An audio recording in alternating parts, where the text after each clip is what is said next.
I'm going to take no lectures from you on business. My father was run out of business under the Thatcher government. I know what it's like to grow up under a Tory government. And whilst we're talking about it, 26 Tory MPs and counting have already defected to reform, and now they're all counting down, Mr. Speaker, because today is 100 days until the Tory transfer window slams shut.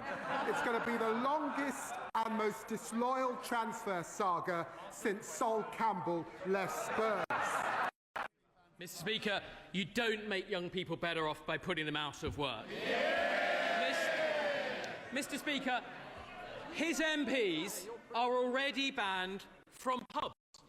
Where next? Shops, restaurants, hair salons. That may not make a difference to him or I, but for many of them,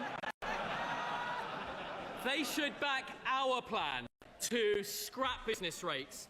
But they haven't got the backbone to cut welfare to pay for it. And it's not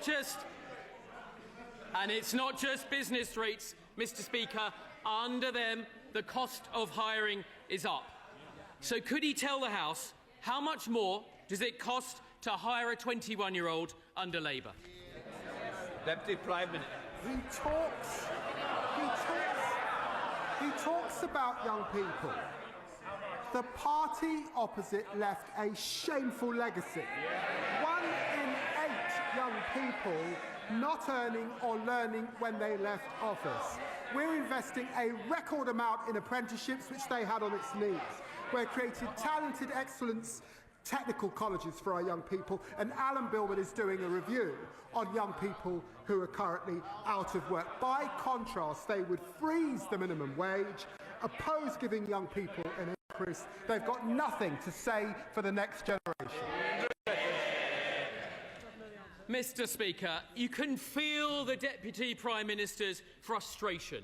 The Prime Minister's away, the Business Secretary is away, and here he is, left behind Lammy, the designated survivor, having to defend the indefensible. And it's very clear, he doesn't know the answer, Mr. Speaker. So let me tell him, the cost will be up £3,600 a year. Under Labour, businesses can't afford to hire. 1 in 6 young people can't find a job. This government is blocking people who just want to get on in life.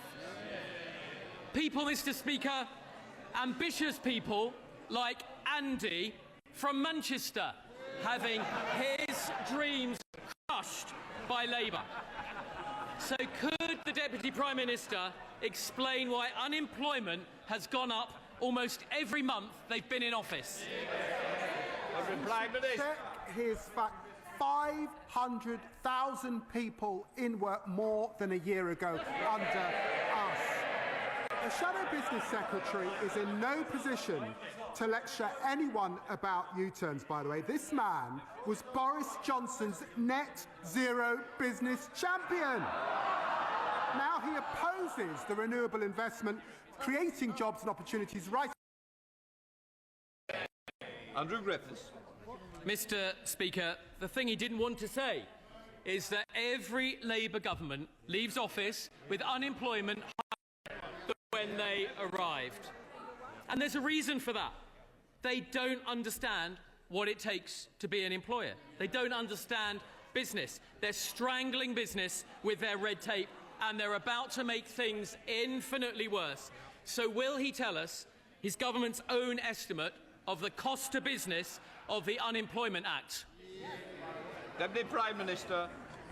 I'm going to take no lectures from you on business. My father was run out of business under the Thatcher government. I know what it's like to grow up under a Tory government. And whilst we're talking about it, 26 Tory MPs and counting have already defected to reform, and now they're all counting down, Mr. Speaker, because today is 100 days until the Tory transfer window slams shut. It's going to be the longest and most disloyal transfer saga since Sol Campbell left Spurs. I don't know where he is, has signed 3 white ringers in the past fortnight. Andrew Griffith. Thank you. I don't know what's in his head, Mr. Speaker. It's our party that is getting stronger, and overnight,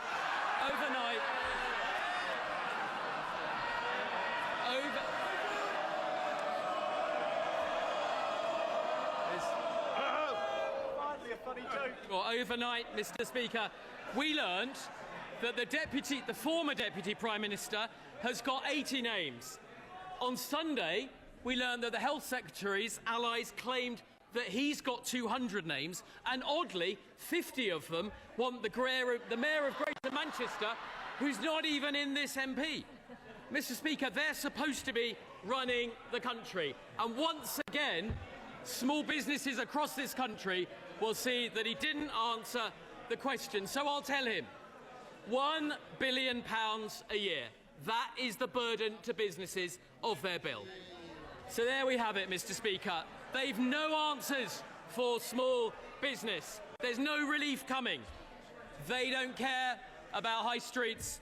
They don't care about hotels, restaurants, farmers, or young people.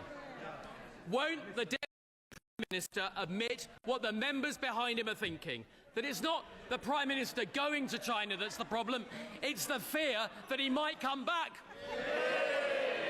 Deputy Prime Minister. Mr. Speaker, he's not going to get this gig again, is he? Let's face it.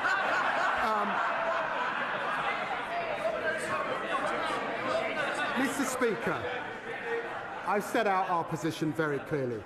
This was the week when the leader of the opposition told Desert Island Disc that Britain needs to learn to queue again. And Tory MPs have taken her quite literally. They're lining up outside the member for Clacton's office while they squabble about the damage that they did to our country. Labour this week is capping ground rents, cutting the cost of living and rebuilding our public services. That's the difference a Labour government makes, and there's much more to come.